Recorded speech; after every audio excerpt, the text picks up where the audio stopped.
Away tournaments, May 1st, 2018. I'm up 5 pounds after going to Chicago, really Downers Grove, for my son's first out of state tournament. While we ate lunch before heading to the airport, it hit me that this trip would be a rite of passage that many, many other parents of young athletes have been doing for years. I felt a strong connection to my late cousin Pia, who spent the last 8 years of her life going to her son's out of state hockey tournaments. I also felt a ton of respect for my brother in law and sister in law who had been traveling for their son's baseball career. He just committed to UCLA, go Bruins, and their daughter's baseball and soccer teams for over 9 years. Pia's husband is still keeping a running tab on how much he has spent on their son's hockey career so far. Jared just turned 20 years old. You can imagine how much they spent without looking at the receipts. I don't think many parents want to even know how much they have spent on airfare, hotel, gas, rental cars, restaurant tabs, grocery store runs, passports, sports equipment, uniforms, bottled water. I personally think this is the silent money drainer. Adult beverages, pet care for pets left at home, and tournament fees, etc. The logistics that goes into a weekend tournament for the parents of these athletes is a lot of work and expensive. One act of thoughtfulness during these tournaments that I have found so sweet is when I witness the parents making sure their athlete is well fed so that their chances of success is greater. Food and thoughtfulness go hand in hand. My family drove out to Nebraska to watch our nephew play in a Little League tournament. During the game, I witnessed my brother-in-law come straight from the concession stand with a hot dog to feed his son while he was waiting to bat. Eli had been playing baseball for hours straight and hadn't eaten anything since breakfast. My hub commented that his brother was being a helicopter parent and thought the hot dog was not only unnecessary but over the top. I disagreed and saw only pure love from father to son. It was something my dad did for us when we were involved in sports or competitions. Now that our son is competing in tournaments and some hockey games start as early as 7:30 a.m., I see this same pure love from father to son.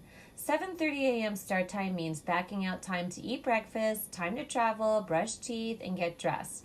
The hub will climb out of bed, he may or may not be hungover from date night, to make a McDonald's breakfast run for our son. He never just buys him one sausage egg McMuffin, he buys two and adds a hash brown, just in case my son is extra hungry. Yes, the same hub who doesn't eat fast food and the same hub who made fun of his brother for overfeeding his son and keeping tabs on his kid's feeding schedule. The thoughtfulness is uncanny, isn't it? My brother-in-law is also notorious for packing lots of water, ice packets, and cold wet washcloths for his daughter Gracie for her hot days playing soccer. He has a routine for packing up the car so that they are well prepared to face all-day soccer tournaments. For his birthday, our thoughtful pinch to him was a portable wagon because he was making 2 trips to get the umbrella, chairs, and cooler out to the field.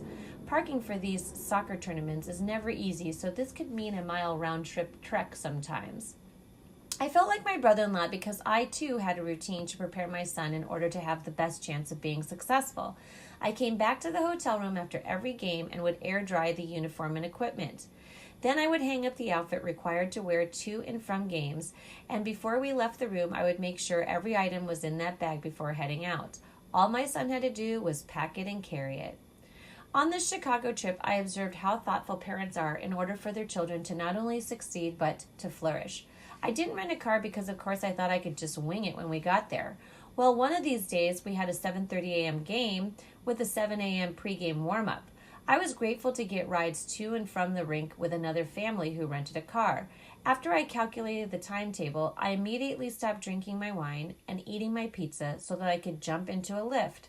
I knew that in order to get my athlete into game-ready shape, I had to go to McDonald's that night to pick up the tried and true sausage McMuffin and lots of other stuff like less expensive bottled water, a vanilla shake for me, and some oatmeal for my breakfast.